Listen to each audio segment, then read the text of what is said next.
It's time to accelerate. Hi, I'm your host, Andy Paul. Join me as I host conversations with the leading experts in sales, marketing, sales automation, sales process, leadership, management, training, coaching, any resource that I believe to help you accelerate the growth of your sales, your business, and most importantly, you. Welcome to part 2 of my conversation with Miles Austin, the Web Tools guys, as he talks about the apps and hacks that can transform your sales productivity. If you'd like to listen to part 1 of my conversation with Miles, go to my website at andypaul.com or to iTunes and look for episode 5. Welcome back, my guest today, Miles Austin. You can catch Miles online at fillthefunnel.com, one of the leading experts on sales tools.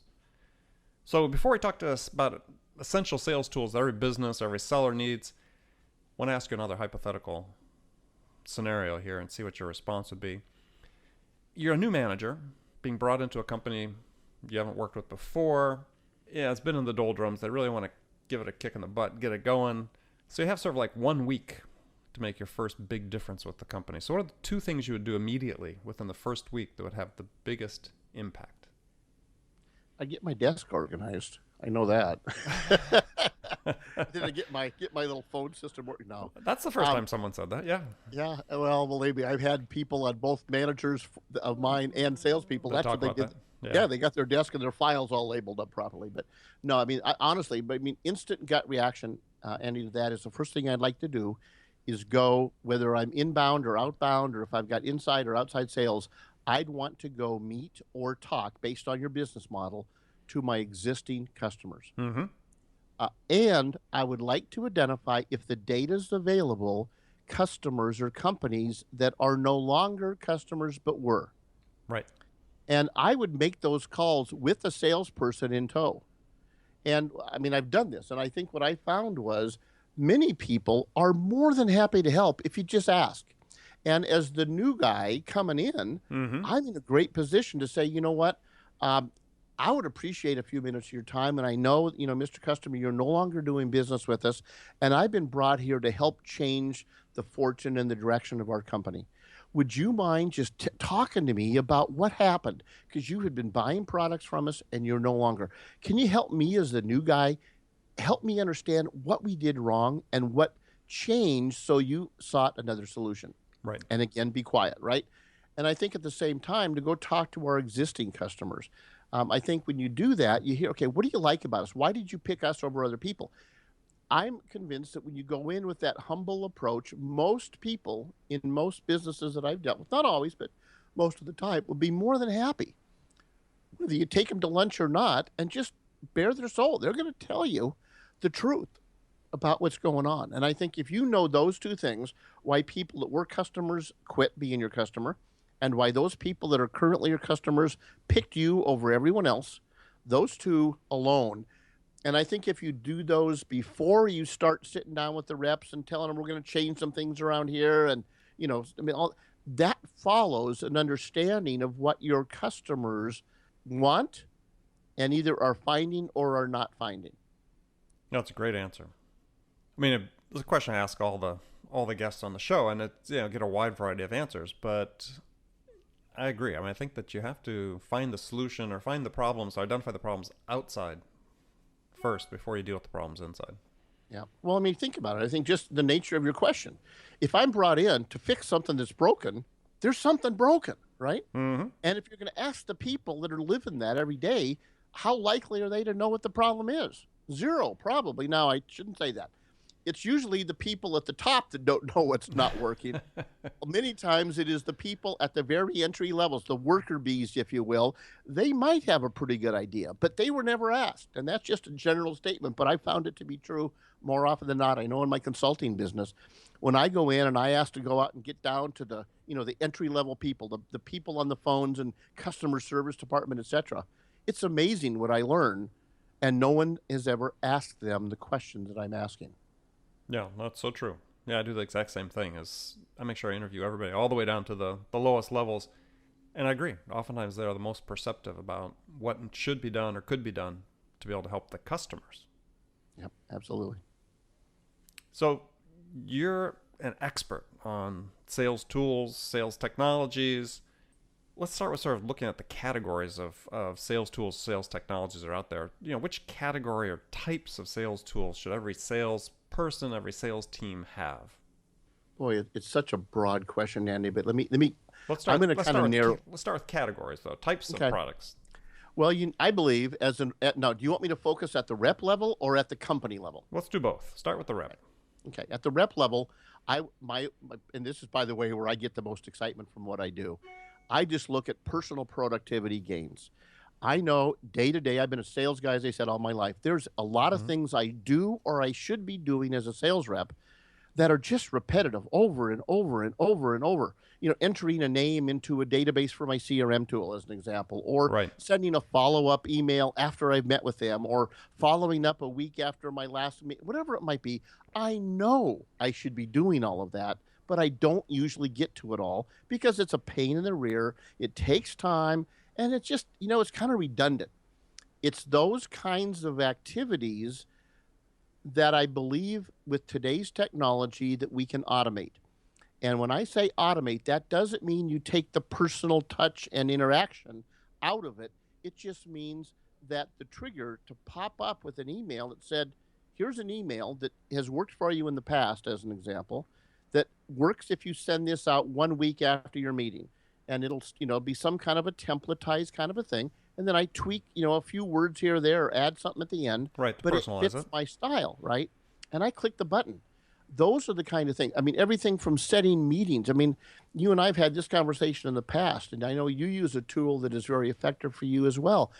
Just the back and forth of trying to get a meeting set with someone could take a week or two or longer, especially if there's multiple people to meet in this meeting, Right. online or in face to face. So use technology. Pick a tool that automates that and opens up your calendar with theirs and said, look at the calendar. Here's dates that are open. You pick, Mr. Customer, and it'll automatically book in my calendar and it'll book it in yours. Now it's been done in 5 minutes or less, not 5 days. So these category for the sort of routine task automation, reminder automation, let's say. What type of tools are they? You call those sales enablement tools, sales engagement tools. I mean, what's our category? And people start looking for these.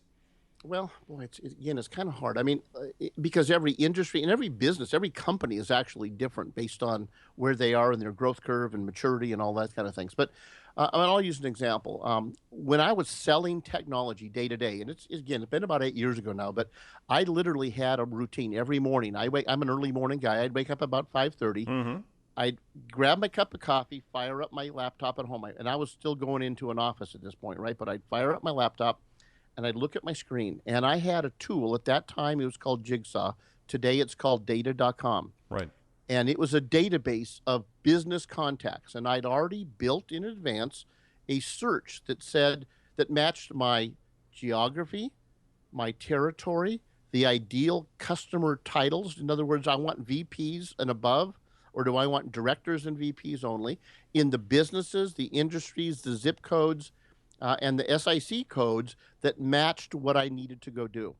And that search then was automated. So every morning I'd wake up, I'd fire up my computer, drink my cup of coffee, and I'd look at the email. And what it showed me was only the new additions, people that weren't there yesterday that met those criteria, or there was a change in that information, a new phone number, a new title, a new email address, whatever it might be. So I started my day early in the morning with, okay, these are the changes in my territory of people that are most important to me. Mm-hmm. And then from there I'd go, and then I knew, okay, out of those, I said, these are the ones I have not yet contacted. And then I used a different product, and this one was called BrainShark, still is called BrainShark. Right. And I had a couple key presentations, 7, 8 slides that just hit the highlights of different approaches based on what customer level, what, are they a VP, are they a director, et cetera, that they were focused on, highlighting the key differentiators of what I do as a organization, as a salesperson versus my competition. And I would mail or send out via email the specific presentation that fit each of those people on my list that I just got from Jigsaw that were the new changes. And I'd send that out before 9 o'clock every day. And then in the evening when I came back, before I went to bed that night, I'd open it up and I'd look at the report that was generated in the evenings from Brainshark. And it would tell me who opened up that email, but more importantly, who clicked on and opened and viewed one or more of the slides in my presentation. Right. Okay. And so I knew, okay, there's something's going on because the CEO of this bank, and I'll give you a specific story if you'd like, opened up this presentation and watched 4 different times and stopped at slide number 5 for 7 to 10 minutes each time. That's a pretty powerful set of insight, right? Oh, absolutely. And so from that, then I say, okay, that was now at the end of the day. The next morning, I now had the ability, because all this stuff was obviously in my customer management tool. At the time, it was salesforce.com. Mm-hmm. I knew who to call, and I could literally sit there and schedule the calls throughout the day, or from my smartphone if I'm out on the road, on my BlackBerry at the time, and call people that I knew. Hey, I just wanted to call. I know you had received my email from yesterday. I know you'd opened the PowerPoint presentation, and I just got to ask you, what was it that on slide 5 intrigued you the most? And I hear dead silence. It's like, you got to be kidding me, right? So, I mean, and people say, wow, but that really, I said, I'm telling you, it works. And I can use in a specific example. I was in a biz dev role, and I was reaching out to the banking industry specifically. Mm-hmm. And I was looking at mid-sized banks, and I had the whole U.S. to cover because I was in a dev role. I was just stirring up new opportunities.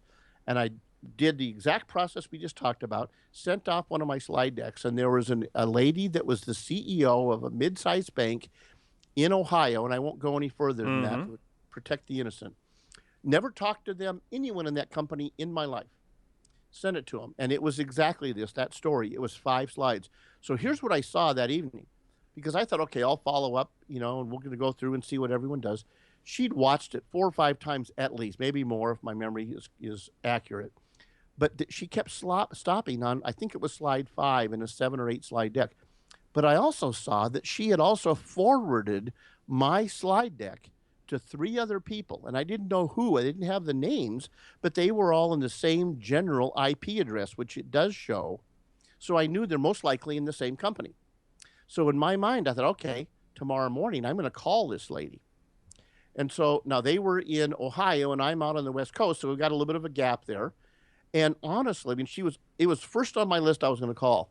Before I made a call to her, I got a call from the VP of their organization, actually the CIO, excuse me, Right. and said, I have identified himself, and I'm thinking, I'm scrambling to grab my notepad. I'm like, you got to be kidding me. I was just grinning from ear to ear. He said, let me ask you a couple questions. I said, sure, go ahead.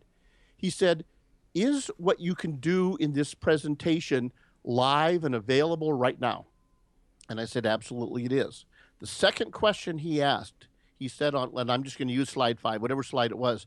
On slide 5, can you demo that for me live? And he stopped for a minute, and he said, tomorrow morning. Now, I'm in Seattle, they're in Ohio.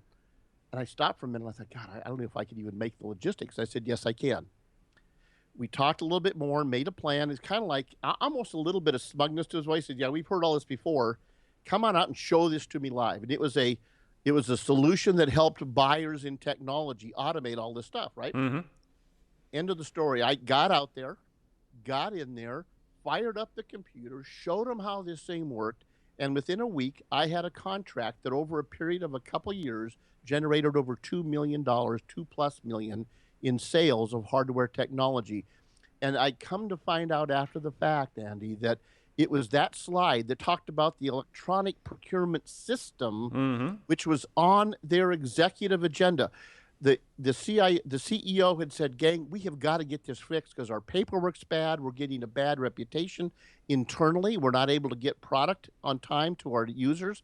We're not paying our bills on time. So we're getting people upset at us because our accounts receivable payable, is a nightmare. And all of that said, and they saw that one slide that showed this automated, clean, full cycle of a procurement system. And that one activity paid financially for me for everything else I did in that job for the rest of my time.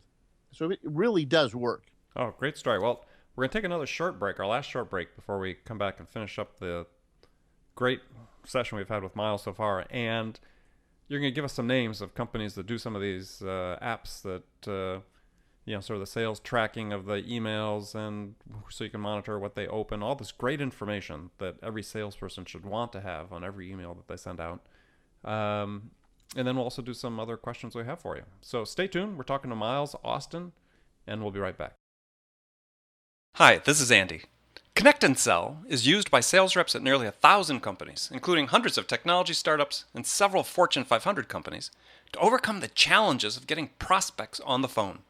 Companies using Connect and Sell grow their revenues faster by enabling their sales reps to have more sales conversations in 90 minutes than they could otherwise achieve in an entire week.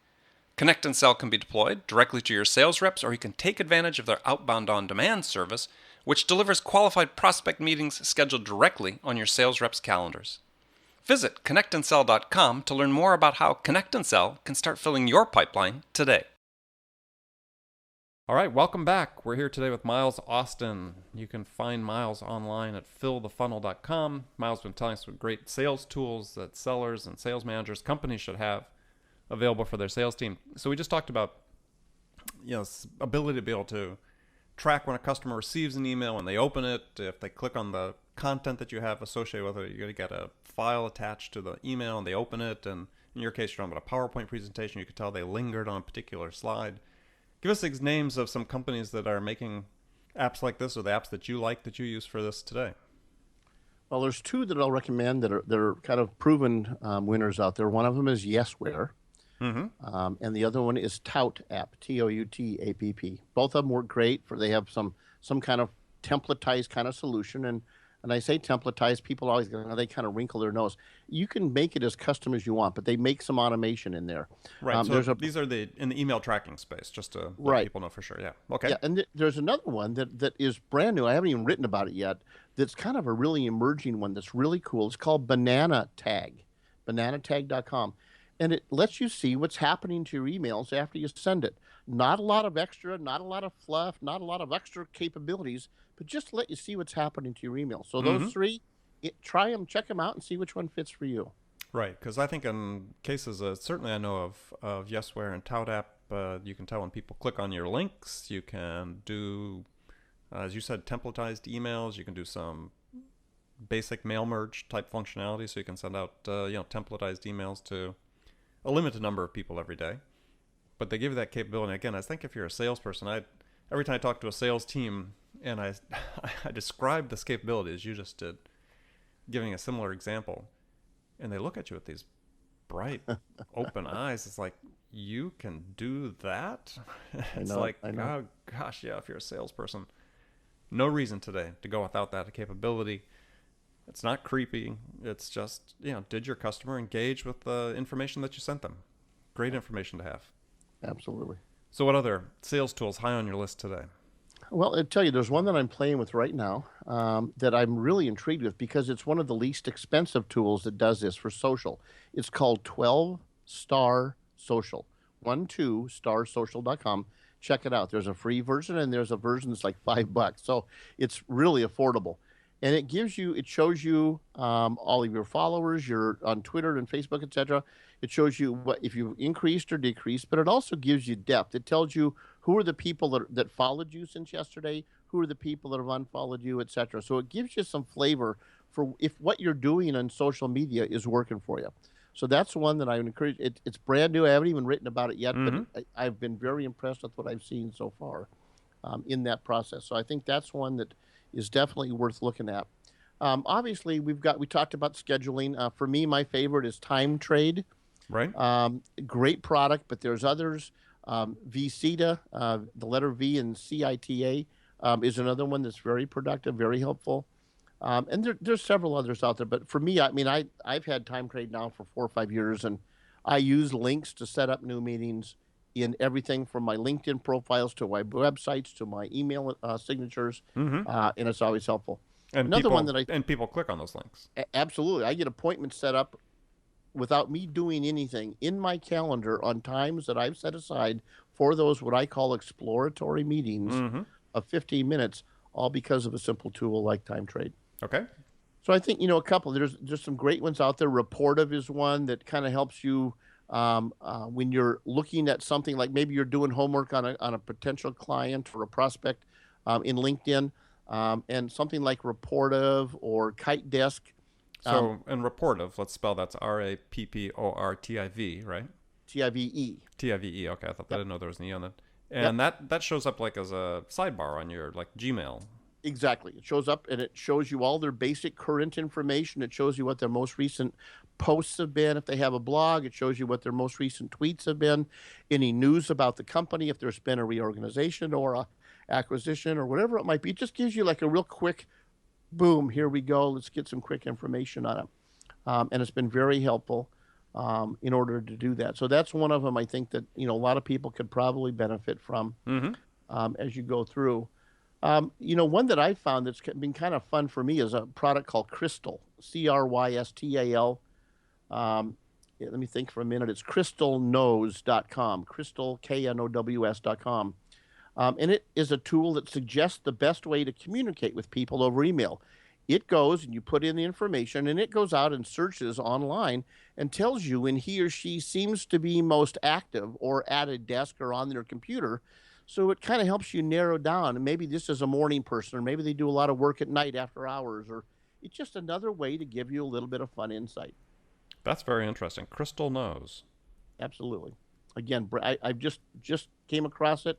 I'm in the middle of it right now. I've been using it for about a week, and it's one of those tools I just kind of smile and go, "Wait till people hear this. This is pretty cool," because it's those little pieces. It's never none of these tools are going to make your career for you, but they're just little pieces of insight that can really be a big, big help along the way. Exactly. If this information is available for you as a salesperson, you'll make sure you use it.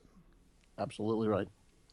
I think one of the tools that every salesperson should explore is a product from a company called SalesLoft.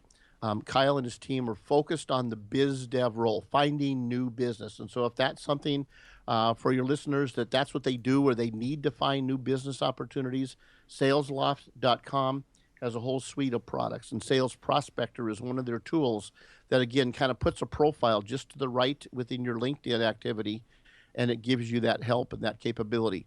Similar to that, again, Kite Desk is another one, similar kind of in some general ways to that, but Mm-hmm. explore it and you'll see some differences.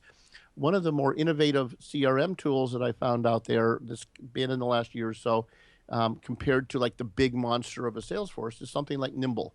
And Right. they call themselves the social CRM tool. And again, what happens is once you've installed it and you've set it up, very affordable for most people, it also gives you a profile on the right-hand side. It tells you when your last contact was, when your next meeting is scheduled for, any current social activity, the most recent posts and tweets and all that kind of thing. So it's just, again, a quick way.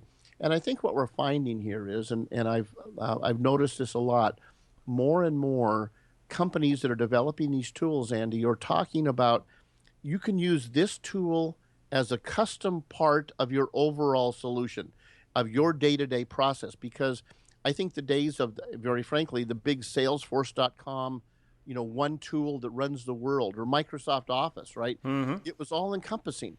But as a result, as new technology and capabilities came out, you really wouldn't get access to the new capabilities until Microsoft or Salesforce would go create it and add it to the package, or whether it Right. was a new update or a new upgrade or whatever. All these tools I'm talking about are free or very low cost. And the ability to use these, I'll use another example. There's a product I just wrote about yesterday, in fact, called 2 days ago, actually, called Rebump. And it's a Right. little application that when you, and how many times does this happen, at least to me in sales, all the time? I'll send an email to someone and I don't get a response. Well, Rebump, based on the criteria that you set, so it's all customizable, something will pop up and say, hey, these people haven't responded for 3 days. And an email pops up, the custom message that, hey, hadn't heard back. I just want to follow, blah, blah, blah. Hit the button and it sends it. So it'll keep doing that until you get a response. And the response could be, quit bugging me, you're driving me crazy. Yeah, that's right. That's okay, Get outta right? here. You get to an answer. And that's, I think, all, good salespeople, all they want is tell me. Right. Give me some Certainty. feedback. Right. Absolutely. Salespeople hate uncertainty. Okay. Well, that's been great information. We're going to finish up with what I call Sales Corner. I've got some rapid fire questions for you. give me one-word answers. You could give me more than one word if you want. Completely up to you. So, what's the most powerful sales tool in your arsenal? My phone. What's your definition of value in sales? Boy, the definition of value. Helping a customer take a to-do off of their list. Who's your sales role model? Gosh, you know what? Probably overall, I would say Zig Ziglar. What's the one book that every salesperson should read? Amp up your sales, Andy, of course. Yeah, people have to stop doing that. No, let me tell you, there's a couple that I love. Including Amp Up Your Sales. There we go. All right. I mean, first that one, obviously. But I learned a lot earlier in my career from Jill Conrad's book, Selling to Big Companies. Yes. I like it the best out of all of her 3 books, but they're all good. I think, very honestly, Napoleon Hill is a genius, and I think Think and Grow Rich is still one of my favorite books. Og Mandino has a couple books that I really enjoyed. I mean, there's so many of them. Here's what I would tell people is go search all these lists that are out there, even Amazon.com, but don't just focus on the ones that just came out that have social in their title, right?